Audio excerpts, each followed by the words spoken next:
po natin, syempre hindi mawawala ang ating pandigmang paminta. Ayan, nilagyan po natin ng paminta. Anong bumango at sumarap ang ating lulutuin. Ayan. Ay grabe, napakabango, nagugutom tuloy ako. Ayan, medyo lumabas na po yung katas niya. Ayan, grabe, dumidila-dila na.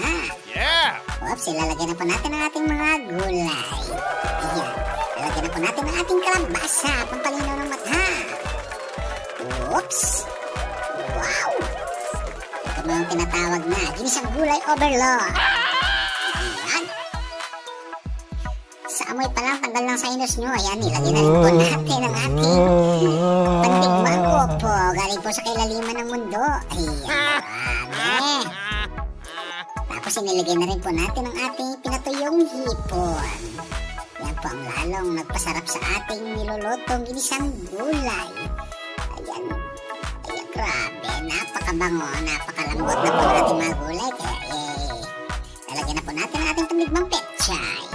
Yan po ay petchay na galing pa po ng Planet Namek. Hindi po yung galing sa kapitbahay, galing po ng ibang planeta. Yan, pag nagluluto po tayo ng mga ganitong gulay, sari-saring gulay, ang masarap po dito ay pork cube. Yan, lagi po dapat may pork cubes. Yan, grabe. Napakabango, nagugutom na po ang inyong poging kusinero. Ayan, nilagyan na po natin yung dahon ng ampalaya, galing pa po sa kailaliman ng mundo. Ayan, isang kulo lang po yan, pwede na. Oops.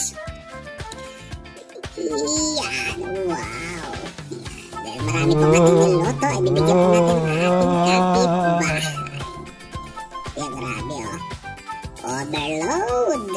Wow! Ugaliin po natin kumain palagi ng gulay, lalo na po yung mga bata. Siyempre, iba-iba pong panglasa ng tao, pero kailangan po ng katawan natin yan. Sa panahon ngayon, bawal magkasakit. Kaya kumain ka na.